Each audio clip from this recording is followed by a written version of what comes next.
उसी को लेकर जो है मेरा जो बात हुई है, समझौता हुआ है, इसी बेस पर हुआ है। मुस्लिम यूनिवर्सिटी होनी चाहिए, मुस्लिम यूनिवर्सिटी होनी चाहिए, मुस्लिम यूनिवर्सिटी होनी चाहिए। उत्तराखंड के मुसलमानों को अपने लिए एक अलग विश्वविद्यालय चाहिए। जैसे उत्तर प्रदेश में अलीगढ़ मुस्लिम विश्वविद्यालय है, उसी तर्ज पर उत्तराखंड में भी मुस्लिम विश्वविद्यालय की नींव पड़े, ये मुस्लिम नेताओं की मांग है। ये मांग वैसे तो पहली बार ही समझ में आई है, लेकिन मांग करने वाले उत्तराखंड कांग्रेस के उपाध्यक्ष अकील अहमद हैं। अकील अहमद का नाम तब सुर्खियों में आया जब टिकट न मिलने से नाराज होकर उन्होंने निर्दलीय प्रत्याशी के रूप में सहसपुर विधानसभा सीट से पर्चा दाखिल कर दिया। जब अकील अहमद को मनाया गया तो उन्होंने आर्येंद्र शर्मा के नाम पर समर्थन तो जाहिर किया, लेकिन अपनी एक शर्त भी सामने रख दी। ये शर्त प्रदेश कांग्रेस के प्रभारी देवेंद्र यादव और पूर्व मुख्यमंत्री और वर्तमान में कांग्रेस के चुनाव संचालन समिति के अध्यक्ष हरीश रावत के सामने रखी गई है। बतौर अकील अहमद, हरीश रावत और देवेंद्र प्रभारी ने उनकी बात मान ली है।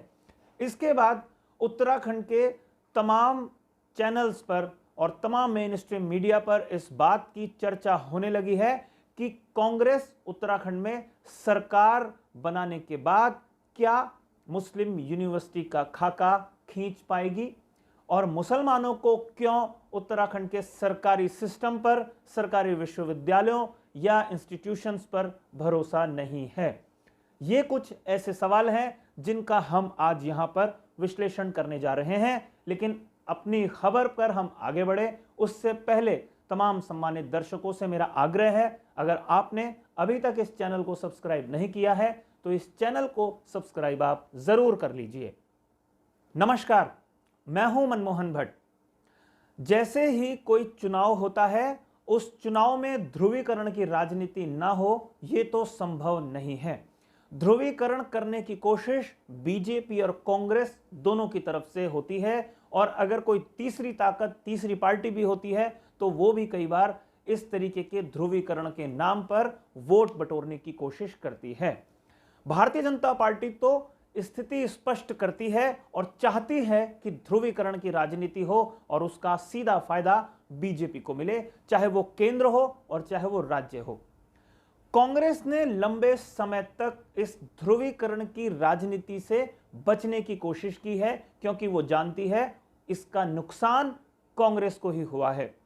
लेकिन चुनाव के समय कोई ना कोई बात ऐसी आ जाती है जिससे ध्रुवीकरण होने की आशंका बनने लगती है।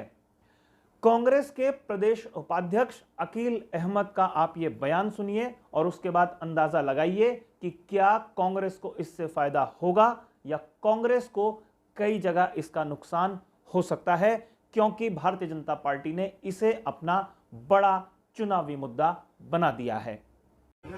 उसी को लेकर जो है मेरा जो बात हुई है, समझौता हुआ है, इसी बेस पर हुआ है। मुस्लिम यूनिवर्सिटी होनी चाहिए, मुस्लिम यूनिवर्सिटी होनी चाहिए, मुस्लिम यूनिवर्सिटी होनी चाहिए, जिसमें जो है जो मुस्लिम बच्चे हैं वो जो है पढ़ाई कर सके, जो है शिक्षित हो सके। जो है इन सब चीज़ों पे जो है मैंने प्रभारी से बात की है, उन्होंने भी यस बोला। हरीश रावत जी से मेरी बात हुई है, हरीश रावत जी ने भी कहा कि यदि मैं मुख्यमंत्री बनता हूँ तो ये सारे काम होंगे। तो आपने सुना किस तरह से अकील अहमद साहब मुसलमानों की पैरवी कर रहे हैं, उनके एजुकेशन सिस्टम को सुधारने के लिए मुस्लिम यूनिवर्सिटी बनाए जाने की मांग कर रहे हैं। लेकिन अब यहां पर शुरू होते हैं कुछ सवाल जिनका जवाब अकील अहमद या उनके जैसे कई मुस्लिम नेताओं को देने होंगे। साथ ही उन मुस्लिम छात्र छात्राओं को भी इनका जवाब देना होगा जो कहीं ना कहीं पढ़ाई कर रहे हैं। पहला सवाल तो यह है कि कितने प्रतिशत मुसलमान उत्तराखंड में यूनिवर्सिटी लेवल पर पढ़ाई करने के लिए पहुंचते हैं। पहला आंकड़ा इसके जुटाने की आवश्यकता है। उत्तराखंड 2011 की जनसंख्या के मुताबिक 13 से 14% मुसलमान उत्तराखंड में निवास करते हैं। लगभग 15-17 लाख मुसलमान उत्तराखंड में हैं। इस तरीके का आंकड़ा एक उपलब्ध है, और अगर बहुत ज्यादा यह आंकड़ा बढ़ जाता है तो 17, 18, 19 लाख तक उत्तराखंड में मुसलमानों की आबादी हो सकती है, ऐसा अनुमान लगाया जा सकता है। उत्तराखंड में इस समय कुल मिला के 12 विश्वविद्यालय हैं। एक विश्वविद्यालय केंद्रीय विश्वविद्यालय है जो कि हेमवती नंदन गढ़वाल विश्वविद्यालय है। अपनी प्रतिष्ठा को बढ़ाने की कोशिश केंद्रीय विश्वविद्यालय लगातार कर रहा है। इसके अलावा 11 स्टेट यूनिवर्सिटीज हैं जिनमें पंतनगर कृषि विश्वविद्यालय भी प्रमुख है, जो पूरी दुनिया में अपने रिसर्च के लिए जाना जाता है। अपने अनुसंधान से उसने कई परिवर्तन समाज में कृषि के क्षेत्र में किए हैं। यानी कि ऐसे प्रतिष्ठित विश्वविद्यालयों पर अब मुस्लिम नेताओं का या मुस्लिम छात्र छात्राओं का भरोसा नहीं है। तो इस बात को जानना बेहद जरूरी है कि यह भरोसा क्यों खोया जा रहा है।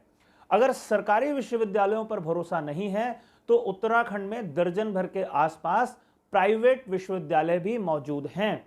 कई इंस्टीट्यूशंस मौजूद हैं जो अपनी बेहतरीन पढ़ाई के लिए पूरे देश और दुनिया भर में जाने जाते हैं और जहां से पढ़कर छात्र छात्राओं को बड़े अच्छे पैकेजेस मिलते हैं और वो ना सिर्फ भारतवर्ष में बल्कि दुनिया के हर कोने में जाकर नौकरियां कर रहे हैं। कई युवाओं ने स्टार्टअप शुरू किए हैं। लेकिन इन तमाम इंस्टीट्यूशंस और निजी विश्वविद्यालयों पर भी मुस्लिम या उनके रहनुमाओं या उनके नेताओं को भरोसा नहीं है। तो सवाल कहीं ना कहीं ये खड़ा होता है कि आखिर ये भरोसा क्यों नहीं है। इसका जवाब किसके पास है, ये तलाशने की हम कोशिश कर रहे हैं। एक और महत्वपूर्ण सवाल यह है कि जो प्राइवेट विश्वविद्यालयों की बात कर रहे हैं, अगर ये मान लिया जाता है कि 12वीं पास करने के बाद इस हद तक इतनी बड़ी संख्या में छात्र छात्राएं उपलब्ध हो सकते हैं कि उनके लिए एक अलग से मुस्लिम विश्वविद्यालय उत्तराखंड में तैयार किया जा सकता है। लेकिन फिर यहां पर कुछ ऐसे सवाल खड़े हो जाते हैं कि क्या किसी मुस्लिम छात्र छात्रा को अगर पंतनगर विश्वविद्यालय की पढ़ाई करनी होगी तो क्या वहां पर पढ़ाई करने के लिए वो जाएंगे? आईआईटी जैसे प्रतिष्ठित इंस्टीट्यूट में पढ़ाई करने का अगर ऐसे मुस्लिम छात्र छात्राओं को मौका मिलेगा जो मुस्लिम विश्वविद्यालय से पढ़ रहे हैं तो क्या वो वहां जाएंगे? ऐसे ही आईआईएम पर भी एक सवाल बनता है कि क्या कोई मुस्लिम छात्र छात्रा आईआईएम पर पढ़ाई करने के लिए पहुंचेगा? वहां की पढ़ाई पर क्या भरोसा इन मुस्लिम छात्र छात्राओं को, उनके रहनुमाओं को, उनके नेताओं को भरोसा है? या आईआईटी और आईआईएम या पंतनगर जैसे विश्वविद्यालय पर भी कोई भरोसा इन नेताओं का नहीं है? अब बात करते हैं कांग्रेस की राजनीति की। कांग्रेस से सहसपुर क्षेत्र के विधायक प्रत्याशी हैं आरेंद्र शर्मा। आरेंद्र शर्मा की समस्या मुस्लिम नेता हुआ करते थे जो उनकी राह में रोड़ा खड़ा करते रहते थे। आरेंद्र शर्मा ने कांग्रेस पार्टी के तमाम पदाधिकारियों के साथ मिलकर ऐसे नेताओं को साधने की कोशिश की। ये तमाम नेता मान गए, लेकिन कहीं ना कहीं ये कुछ ऐसे नेताओं को संकट में डाल गए जो चुनाव लड़ रहे हैं। उसमें वो तमाम बड़े नेता भी शामिल हैं जिनका नाम अब अकील अहमद साहब ने ले लिया है। क्योंकि अलग मुस्लिम विश्वविद्यालय की अगर ये मांग करते हैं तो फिर क्यों ना अलग हिंदू विश्वविद्यालय की मांग भारतीय जनता पार्टी या उनके अनुषांगिक संगठन भी करने लगेंगे। और अगर ध्रुवीकरण की राजनीति होती है तो उसमें किसको ज्यादा फायदा होगा, किसको नुकसान होगा, इसका आकलन करने की भी आवश्यकता है। क्योंकि जब जब ध्रुवीकरण हुआ है तब तब कांग्रेस को बड़ा नुकसान हुआ है। कांग्रेस के तमाम बड़े नेता विधानसभा से लेकर लोकसभा का चुनाव हार गए क्योंकि ध्रुवीकरण की राजनीति में भारतीय जनता पार्टी ने कांग्रेस से बाजी मार ली। लेकिन कांग्रेस का जो मुस्लिम प्रेम है वो कहीं ना कहीं उनको हिंदू वोटों से दूर खड़ा कर देता है। और शायद यही वजह है कि अकील अहमद जैसे नेता अपनी दुकान चलाने के लिए कांग्रेस को दबाव में लेने की कोशिश करते हैं।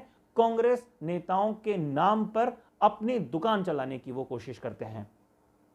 अकील अहमद के बयान का कितना असर चुनाव में होगा इसका पता 10 मार्च को चलेगा। लेकिन कई नेताओं की नींद अकील अहमद ने खराब कर दी है और कई नेताओं की बल्ले बल्ले हो गई है क्योंकि बीजेपी ने इसे अपना बड़ा चुनावी हथियार बना दिया है। साथियों, आपको हमारी ये रिपोर्ट कैसी लगी हमें जरूर बताइएगा। अगर आपको ये रिपोर्ट पसंद आई हो तो इसे लाइक कीजिए, इसे शेयर करके अपने मित्रों तक जरूर भेजिए। और अगर आपने अभी तक इस चैनल को सब्सक्राइब नहीं किया है तो इस चैनल को सब्सक्राइब आप जरूर कर लीजिए। नमस्कार।